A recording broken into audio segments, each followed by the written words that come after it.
Всем привет, с вами председатель. Москва– Третий Рим, а Константинополь был Вторым Римом, а точнее Новым Римом. Официальное название города– Нова-Рома, что собственно и отображается до сих пор в титуле у константинопольского патриарха. Падение этого Нового Рима произошло в 1453 году, после осады города Махметом Аль-Фатихом или Махмедом II Завоевателем, султаном Османской империи. А до этого, по сути, вся Византийская империя представляла из себя только один город – Константинополь и его небольшие окрестности. Но при этом имела такую огромную власть над Русью в виде своей греческой византийской церкви. Давайте разбираться, откуда у Византии было это влияние. И пропало ли оно после падения Константинополя? Ведь наша церковь стала называться Русской Православной Церковью только спустя 500 лет, в 1943 году. А до этого она так и оставалась греческой. Давайте поговорим об этом через 1 минуту. Навстречу импортозамещению огромный шаг сделали тюменцы из Кейс-Гуру. CG-робот – новейшие роботы-пылесосы. Уберут двухкомнатную квартиру трижды, 2 часа автономной работы и огромный пылесборник. Контроль не нужен. Робот убережет мебель, двигаясь по лазерной навигации, лидар, и куча датчиков.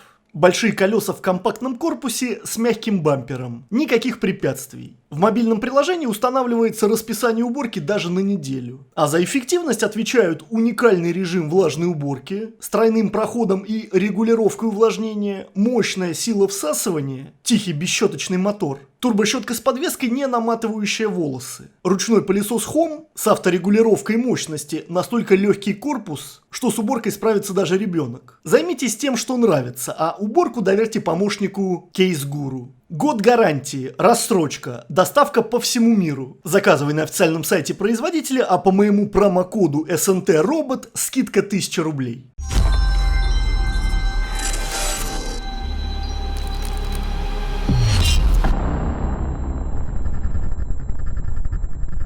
История России – это история церкви, я не устану это повторять. Но какой церкви? Никакой русской церкви не было. Была греческая церковь. Византийская империя ставила на митрополичий престол всея Руси своего митрополита. В большинстве своем митрополит Киевский и всея Руси был либо греком, либо болгарином, сербом или малоросом. Термины «малорос» и «великорос», такие вроде родные для нас термины, были придуманы в Константинопольской канцелярии в XIV веке. Об этом мы уже с вами говорили. Ну а для тех, кто не смотрел, в правом верхнем углу экрана будет подсказка на плейлист о греческой вере. То есть вы понимаете, некое надгосударственное управление, где Византийская империя указом своего императора и константинопольского патриарха ставила митрополита всея Руси. Кстати, термин «всея Руси», который для нас тоже такой родной, это церковный термин, также придуманный в Константинопольской канцелярии. Этим термином, как нам говорят, подчеркивалось единство церкви в условиях так называемой феодальной раздробленности на Руси. Но по факту церковь управляла всем. И великий князь в данном случае был всего лишь воеводой церкви. Извините, но мне приходится кратко это из раза в раз повторять, так как не все постоянные зрители моего канала. И новый зритель негодует, называет церковь русской и возмущается, когда я называю все своими именами. Еще раз повторю, никакой русской церкви нет и не было. Даже если откроете сейчас статью «Русская православная церковь» в Википедии, то увидите, что церковь-мать – это Константинопольский патриархат, где отцы-основатели этой церкви – константинопольские патриархи. Но в свою очередь о самостоятельности константинопольских патриархов и императоров Византии тоже говорить не приходится. Кстати, само слово «Византия», «Византийская империя» было придумано намного позже. Византийская империя – это Ромея. Название города Константинополь – это неофициальное название. Официальное название – это Новый Рим, Нова-Рома. Именно на этом мы закончили наше предыдущее повествование, где Нова-Рома переросла в проект Рома-Нова, Романовы. Но к этому мы постепенно придем. Ну не может же так быть, что русская православная церковь совсем не русская. Что-то же должно все-таки быть в ней русского. Ну давайте попробуем найти. Как я уже опять говорил, все названия, связанные с так называемой Русской Православной Церковью, будь то какие-то действия, каноны, церковная утварь, названия церковных областей, названия церковных иерархов, все это греческие названия. Ну вот все, монах, автокефалия, епархия, митрополия, игумен, да все что угодно. В этом плане русского можно здесь даже не искать. Но вот некая самостоятельность, то есть автокефалия, что в переводе с того же греческого самовозглавление, от слов «автос» – «сам» и «кефали» – «голова», в нашей церкви, ну если ее можно назвать нашей, начинается как раз после падения Константинополя в 1453 году. И даже чуть раньше, после так называемого Феррара-Флорентийского собора, где две церкви, римская и греческая, которые каждая себя называла Вселенской церковью, кафолической, католической, решили воссоединиться после так называемого разрыва в 1054 году. Но если римская, латинская церковь была непоколебима, то вот византийская уже давно была под внешним управлением. После взаимных проклятий друг на друга в 1054 году, когда эти две церкви якобы разошлись, на стороне Византии, Константинопольского патриархата еще оказались Антиохийский патриархат, это Сирия, Александрийский патриархат – это Египет, копты, и Иерусалимский патриархат – земля обетованная. Так вот, в итоге до 1453 года, как раз когда и было падение Константинополя, римская церковь, латиняне, все эти патриархаты, собственно, и взяла под свой контроль. Осада Антиохии крестоносцами была в 1098 году. Осада Иерусалима в 1189 году, а осада Александрии в 1365 году. А в 1204 году непосредственно пал сам Константинополь. Вот такой вот был крестовый поход христиан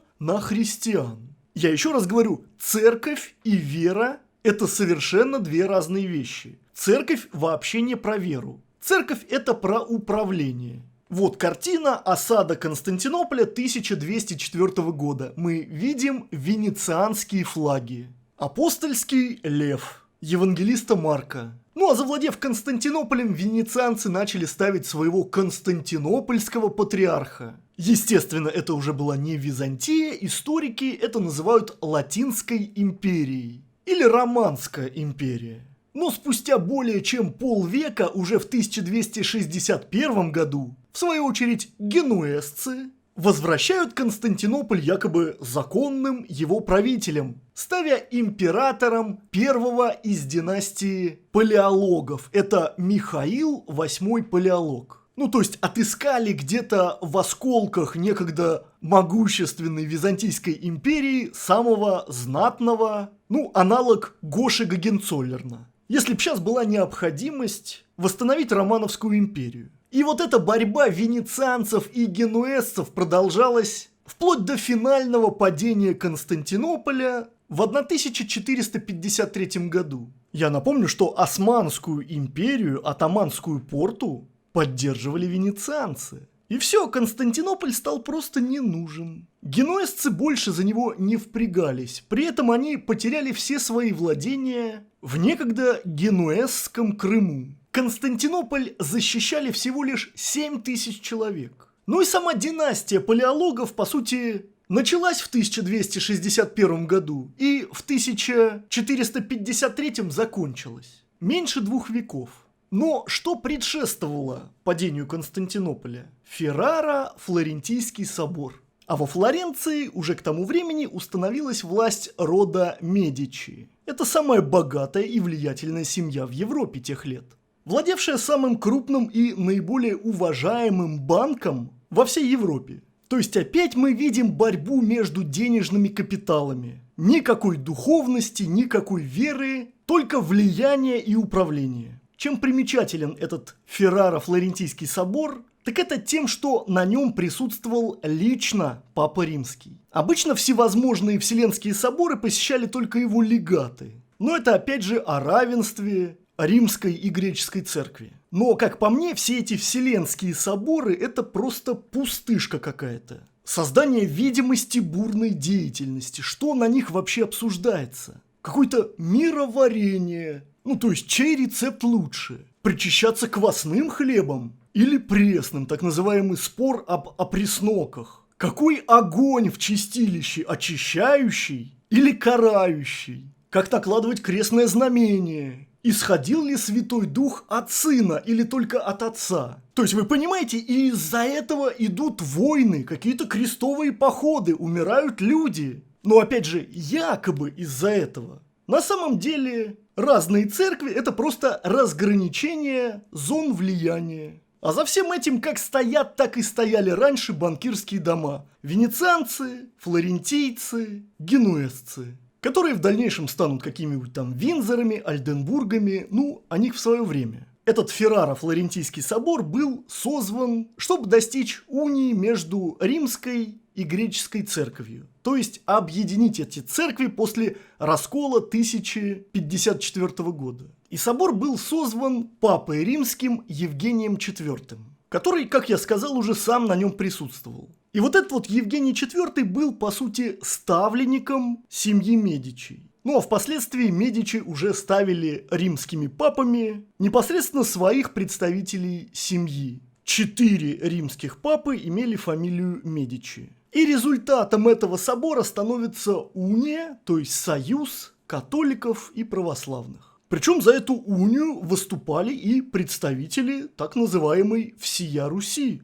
Можно сказать, от нас на этом соборе присутствовал митрополит Киевский и всея Руси Исидор и суздальский епископ Авраамий. Удивительно, да? Вроде бы православный митрополит Киевский и всея Руси был активным сторонником унии с Римской католической церковью. Это, кстати, в очередной раз доказывает мою теорию, что князь, великий князь, всего лишь воевода церкви. Но наши историки продолжают утверждать, что именно князь мог назначить митрополита всея Руси, а потом уже он едет, чтобы его одобрил Константинопольский патриарх и император Византии. Нет, император Византии был тоже за унию с Римской католической церковью. Возможно, вот Константинопольский патриарх был против, но, к сожалению, так уж сложили обстоятельства, что он не дожил до конца этого Ферраро-Флорентийского собора. Иосиф II умер как раз в разгар этого собора в 1439 году.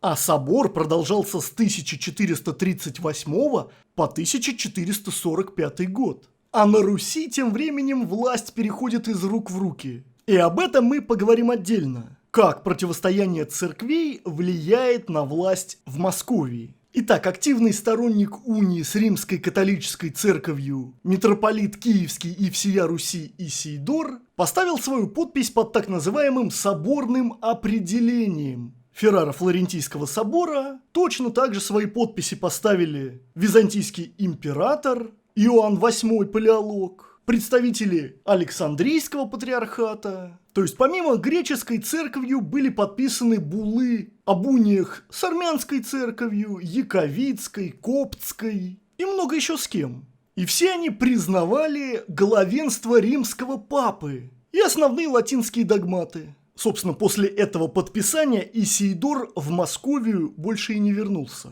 Ну, видимо, пошел на повышение. Он становится папским легатом, как раз легатом папы Евгения IV на землях Руси, Литвы, Польши и Ливонии. Да, я, может, забыл упомянуть, сам Исидор был греком. Ну, собственно, как обычно. Дальше он становится кардиналом-пресвитером с титулом Санти Марчеллино e Пьетро. С 1450 года камерленго священной коллегии кардиналов, то есть казначей этой коллегии. Потом кардинал-епископ кафедры Сабины, апостольский администратор епархии Червия, далее легат Николая V в Константинополе, архиепископ Никосии, апостольский администратор архиепархии Корфу. Он даже становится титулярным патриархом константинопольским. Правда, уже после падения Константинополя в 1458 году. Ну и в конце концов деканом священной коллегии кардиналов.